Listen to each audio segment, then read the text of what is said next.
안녕하십니까. 이번 영상은요, 증여계약서 작성하고, 그 다음에 증여 등기를 했어요. 그런데 그럼 언제를 증여로 볼 거냐는 거죠. 계약서 작성일을 볼 거냐, 아니면 등기한 날을 볼 거냐, 이런 건데요. 결론적으로 말씀드리면 등기 접수일입니다. 등기 접수일을 증여일로 봐요. 근데 증여 계약서 작성하고 증여 등기하고 그 사이에 가격이 변동이 되면 어떻게 되죠?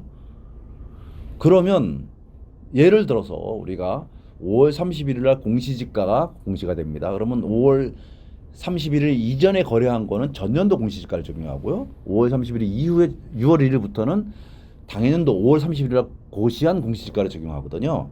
만약에 증여세를 공시지가로 세금을 낼 경우에 5월 30날 내가 증여계약서 작성해가지고 법무사한테 줬는데 법무사님이 이거를 6월 1일 날 등기를 했어요.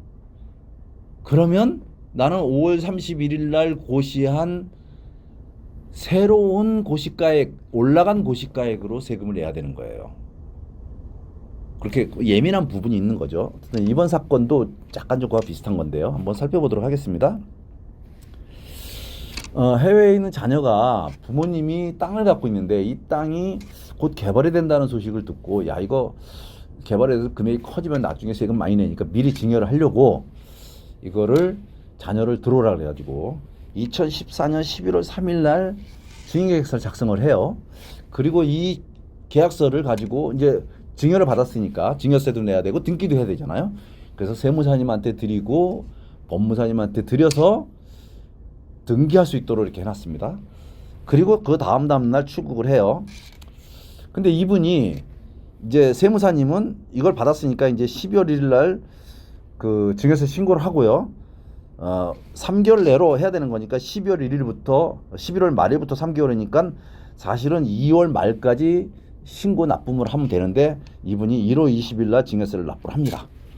1월 20일 날 증여세 납부를 하면서 납부를 했으니까 등기도 됐겠지 하고 물어보니까 등기가 안 돼 있어요. 그래서 이게 뭐야, 왜 등기가 안 됐지 하고 확인해 보니까 사무장이 취득세를 가지고 횡령을 하고 이게 등기를 안 한 거예요. 그래서 깜짝 놀래 가지고 난리가 나서 이거를 이제 해결을 했어요. 그러고 나서 3월 31일 날 취득세를 납부하고 그 다음에 5월 11일 날 등기를 한 거예요. 그런데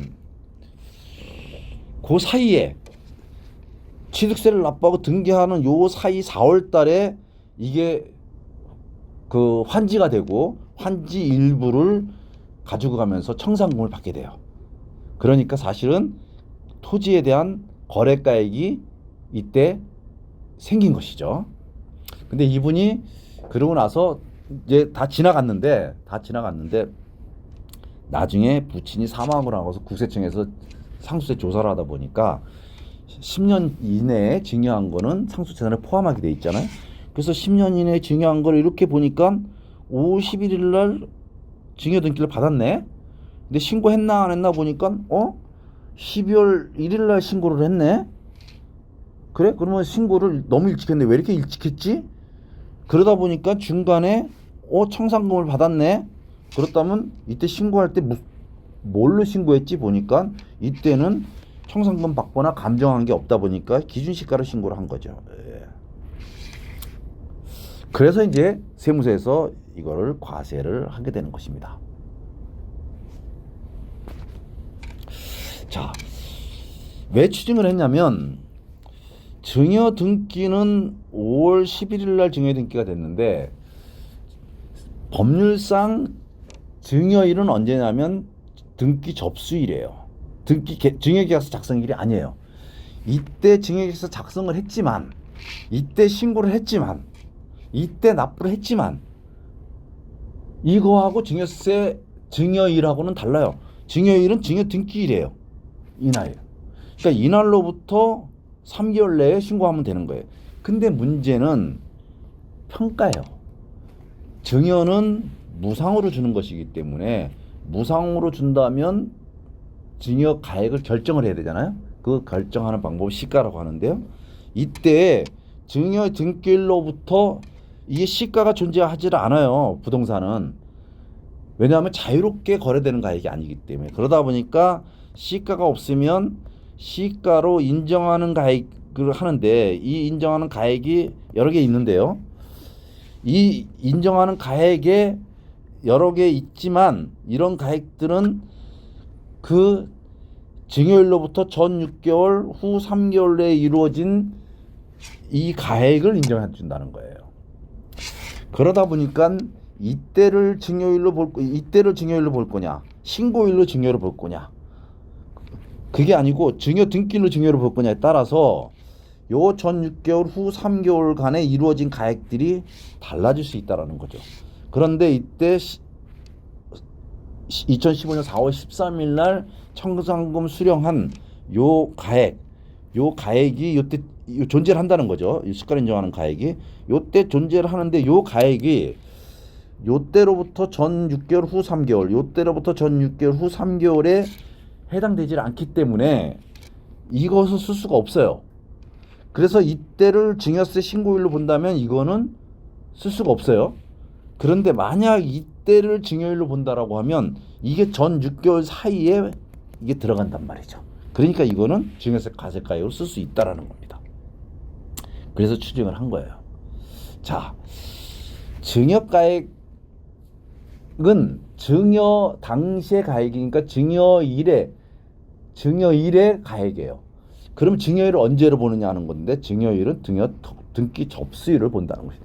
양도는 등기 접수일하고 잔금 청산일 좀 빠른 날짜로 그 양도일로 보는데, 증여일은 잔금을 주는 일이 없기 때문에 등기 접수일을 본다는 것입니다. 그래서 등기 접수일로 보고, 이 접수일을 증여일로 보고, 이 증여일 전후 3개월 내의 시가를 증여가액으로 본다는 거예요. 그러니까 증여일을 언제로 보느냐고 하는 것은 이 가액을 결정하는 데 굉장히 중요한 기준이 된다는 거죠. 이 시가는 원래 시가로 가는데 시가가 존재하지 않습니다. 부동산은 뭐 존재하는 것도 있겠지만 거의 대부분의 부동산은 존재하지 않습니다. 그래서 시가로 인정하는 가액 네 가지를 그 다음에 이제 인정해주고, 그 다음에 그게 없으면 기준시가로 가는 거죠. 그 시가로 인정하는 가액에 대해서는 다른 영상에서 자세하게 설명을 드릴 것인데, 이분이 11월 3일 날 증여계약서 작성했기 때문에 이날이 증여일로 본다라고 하면, 이날로 전후 3개월의 시가이기 때문에 전후 3개월, 전후 3개월이 아니라 전 6개월 후 3개월입니다. 전 6월 후 3월이네요. 이거 아니, 전후 3개월 아니네요. 전 6개월 후 3개월 요 기간 내에 이루어진 요 가액인데, 요 가액 중에 이 시가로 인정하는 요 네 가액 중에 당해부동산의 거래가액이 들어가요. 당해부동산의 거래가액. 근데 당해부동산의 거래가액은 내 부동산이 거래된 가액인데요. 요 4월 13일 날 내 부동산의 일부가 거래가 돼가지고 거기에 청산금으로 돈을 받았잖아요. 그러니까 이 거래가액이 형성된 거죠. 그러니까 이 청산 가액이 거래가액이기 때문에 이걸 쓸 수 있어야 되는데, 요 날짜로 본다면 전 6개월 후 3개월에 이게 안 들어가잖아요. 그런데 요 날짜를 증여일로 본다면 이게 전 6개월 내에 들어간다는 얘기예요. 그러면 이거는 쓸 수밖에 없다라는 거죠. 그래서 이 사람들은 이 날짜를 증여일로 보고 전 6개월 후 3개월 내에 요 네 가지 가액이 없으니 기준시가로 갑니다라고 한 건데, 증여 등기를 이때 했기 때문에 이날 기준으로 보면 전 6개월 내에 요 가액이 있고, 요 가액은 시가로 인정하는 가액 중에 하나이기 때문에 이 가액을 증여가액으로 본다는 거죠. 이때는 기준시가로 신고를 했는데 기준시가가 아니라 요 날짜에 거래된 가액으로 가야 된다. 이렇게 해서 증여세가 추징이 된 것입니다. 그러니까 이번 영상에서는 증여일이라고 하는 것은 증여 등기일이지 증여 계약서 작성일이 아니라고 하는 것을 여러분들이 명확하게 아셔야 됩니다. 그러니까 부모하고 자식 간에 증여계약서 작성을 해놓고, 그리고 여차하면 내가 증여등기 할 거야 라고 이게 생각을 하고, 이미 나는 증여가 이루어진 거지, 계약서 있으니까 증여가 이루어진 거야. 근데 등기만 안 했을 뿐이지 문제가 생기면 그때 가서 등기하면 되지 뭐 라고 이렇게 생각하시는 분들이 계시는데, 증여의 효력은 증여 등기일에 접수일에 효력이 발생하는 것이 계약서 작성했다고 증여의 효력이 발생하는 것은 아니다라는 것 하시고요. 그 다음에 아까 말씀드린 것처럼 만약에 공시지가로 과세하는 어떤 문제가 있다라고 하면 그게 5월 31일 날 주로 고시하거든요. 근데 고시일 전에는 전년도 공시지가를 적용하고 고시일 이후에는 당연히도 공시지가를 적용하는데, 5월 31일 날 증여계약서 작성하고 6월 1일 날 등기를 접수해버리면 이거는 새롭게 올라간 상승된 공시지가를 적용해서 증여세를 과세한다는 거예요. 그러니까 이랬을 경우에는 증여계약서 작성일과 증여 등기일에 증여세 세금이 완전히 차이가 나기 때문에 증여일을 언제로 보느냐고 하는 것은 가끔씩 이렇게 쟁점이 될 수도 있고요.